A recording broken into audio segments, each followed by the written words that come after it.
সন্ধেবেলা এখন আমি দোকানে এসেছি। সন্ধেবেলা আজকে ভিডিওটা শুরু করলাম। আজকে সকাল থেকে ভিডিও শুরু করা হয়নি, কয়েকদিন ধরে তো বৃষ্টি, কয়েকদিন ধরে কেন, তাবু মনে হয় 1 মাস ধরে বৃষ্টি শুরু হয়েছে, বলো এখনো থামছে না। বর্ষা চলছে, এবার আষাঢ় মাসের শুরুতেই বর্ষা আসছে, বর্ষা যাচ্ছেই না। তবে আজকে সকালের দিকে বৃষ্টি হয়েছে, তারপর থেকে আর বৃষ্টি হয়নি। ওই জন্য তোমাদের দাদাভাই আজকে মার্কেট গেছিল, মার্কেট থেকে অনেক কিছু মালপত্র আনা হয়েছে। আমি এসছি একটু দেরি করেই, যদি আমি দেরি করেই আসি 8টার সময়। তো ততক্ষণে এসে দেখলাম তোমাদের দাদাভাই মালপত্র হাফ গোছানো হয়ে গেছে, এখনো গোছাচ্ছে, তাই তো? একটু দেরিতেই আসে। হ্যাঁ, মালিকগুলো একটু দেরিতেই আসে। হ্যাঁ, কর্মচারী রেখে দিয়েছি, কর্মচারী কাজ করে, বড় বাজার থেকে মালও আনে, সবকিছু করে, তাই তো? হ্যাঁ, আমার কাজ মালিক তো মালিকই হয় না, ওই জন্য মালিক দেরি করে আসে। কর্মচারী রেখে দিয়ে, তবে এটা বিনা পয়সার কর্মচারী, আমার পয়সা দিতে হয় না, মান্থলি কোনো মাইনে নেই, মান্থলি কোনো মাইনে নেই। ওই দুবেলা না 3 বেলা খাওয়া দাওয়া দেওয়া হয়, ব্যাস, চা খাওয়া দাওয়া এটাই হয়ে যায়, তাই তো? হ্যাঁ অবশ্যই। আজকে এই যে মালপত্র এসছে, এইগুলো হাফ মাল তো গোছানো হয়ে গেছে আমি আসার আগেই, এখন গোছানো হচ্ছে বাকি। আর একটা ভালো জিনিস এসছে, রাখি এসছে। রাখি এসছে, হ্যাঁ, সামনেই তো রাখি পূর্ণিমা, তো আজকে কিছু রাখি এখন পেটি খুলিনি, রাখির পেটি দেখাবো, আর আমরা কিছু তৈরি করবো সেটাও দেখাবো। আমরা নিজেরাও আগের গত 2 বছর তো আমরাই তৈরি করেছিলাম, তৈরি করে বিক্রি করেছি। এবছর কিছু কিনে আনা হয়েছে, তো এবছর রাখি কিনে এনেছে। আমি এখনো দেখিনি রাখি কি কি আনা হয়েছে, রাত্রিবেলা গিয়ে দেখবো আর কি কি ডিজাইন এনেছো। অ্যাকচুয়ালি আমাদের ঘরে টাইম হচ্ছে না, আগে তো টাইম ছিল, আর এখন ভিডিও এডিট করা, ভিডিও করা এইসব করতে করতে সব থেকে বড় আরও কারণ হচ্ছে মিতুকে নিয়ে আমাদের টাইম চলে যায় বাড়িতে। আর মিতু তো সারাক্ষণ ছাড়া থাকে, ওকে না ছাড়লে হয় না।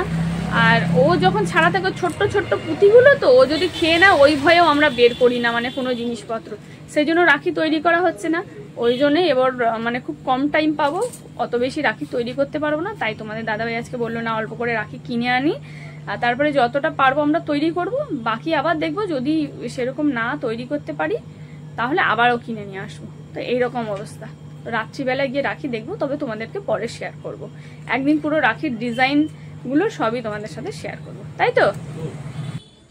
আর এখানে দেখো তোমাদের দাদাভাই নিচে বসেছে, আর তখনই চলে এসছে যে আমাদের কই বাবু এসে, আর ওনার বসার জায়গা হচ্ছে বা ঘুমানোর জায়গা হচ্ছে তোমাদের দাদাভাইয়ের কোল।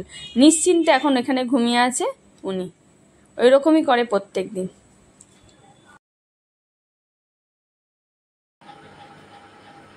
আমি এখন ঘরে চলে এসেছি দোকান থেকে, দোকানের কাজ কমপ্লিট হয়ে গেছে। আর মাম্মাম এখনো পড়াশোনা করছে, ওর টিচার চলে গেছে 10:30টার সময়। 10:30টা গেছে তোমার দিদিভাই? হ্যাঁ, ওর আজকে দুটো টিচার এসছে, একটা 6টা থেকে 8টা আর 8:30 থেকে 10:30। মাঝে মাঝে দুটো করে থাকে, 3 দিন, সপ্তাহে 3 দিন দুটো করে টিচার থাকে। তার মধ্যে বুধবার তো এই দিদিভাইয়ের পড়া থাকে না, 2 দিন থাকে, 2 দিন দুটো করে টিচার থাকে। তো যাই হোক, এবার নতুন করে দিয়েছে, ওর ইংলিশের জন্য একটা এক্সট্রা টিচার দিয়েছি। আর মিতুরানি কোথায় দেখো, কোথায় রে মামা মিতুরানি? মিতুরানি কোথায় দেখো, আমার পায়ের নিচে। এই যে কি হয়েছে, আমার পায়ের নিচে, আমার পেছন পেছন হাঁটু হাঁটু করছে। আসো, হ্যাঁ হ্যাঁ, উড়ু উড়ু করে আসো, নিজে উড়ু উড়ু করে এসছে এখন। আর মাম্মাম এখানে পড়াশোনা করছে। আচ্ছা, তুমি দিদিভাইকে ডিস্টার্ব করেছো পড়াশোনা করতে? ডিস্টার্ব করেছো মিতু?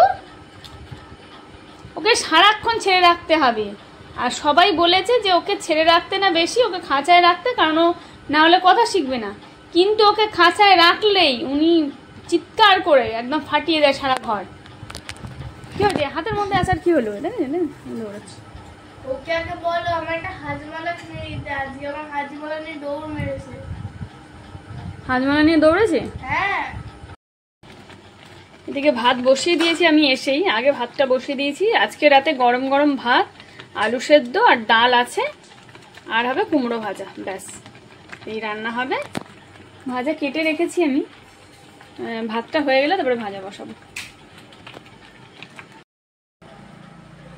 তো আজকে দুপুরবেলায় খুব বেশি কিছু রান্না করিনি। আজকে রান্না করেছিলাম ডাল, আলু ভাজা, আলু সেদ্ধ করেছিলাম, আর কুমড়ো ভাজা করেছিলাম।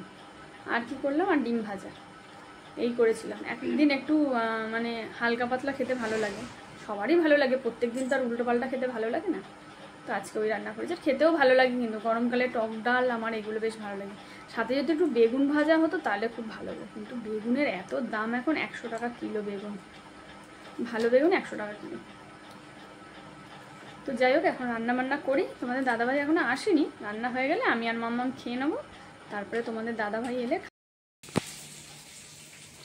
আর এই যে আরেকজন দেখো, দুষ্টু বাচ্চা, বাবা ইয়ের থেকে আসার আগে ওর বাবা এসছে, গেটের সামনে থেকে ওর বাবার ঘাট দখল হয়ে গেছে। হ্যাঁ, ওর বাবার থেকে এখন এর বাবা হয়ে গেছে, মিতুর বাবা, তাই তো? এখন মিতুর বাবা হয়ে গেছে। মাম্মামের দখল এখন কম হয়ে গেছে, মিতুর দখল বেশি হয়ে গেছে। মিতুর দখল বেশি হয়ে গেছে, সব সময় ওর বাবার কাছে গিয়ে ওর দখলদারি হয়ে যাচ্ছে, ঘাড় দখল, বাবাকে সব সময় ওর কাছে কাছে থাকতে হবে, তাই তো?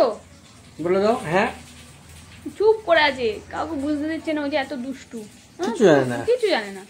ভাজা মাছটা উল্টে করে এতক্ষণ আমার পায়ে পায়ে ঘুরছিল, কুটকুট কুটকুট করে। যেই বাবা এসছে অমনি আমাকেও চেনে না, কাউকে চেনে না। আর যখন আমরা দুজন থাকি না তখন কাকে চেনে?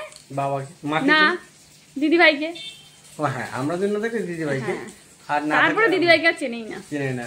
মা এলা দিদি ভাইকে চেনে না, থাকলেও চেনে না। মা থাকলে তো একদম চেনে না। আর চেনে না।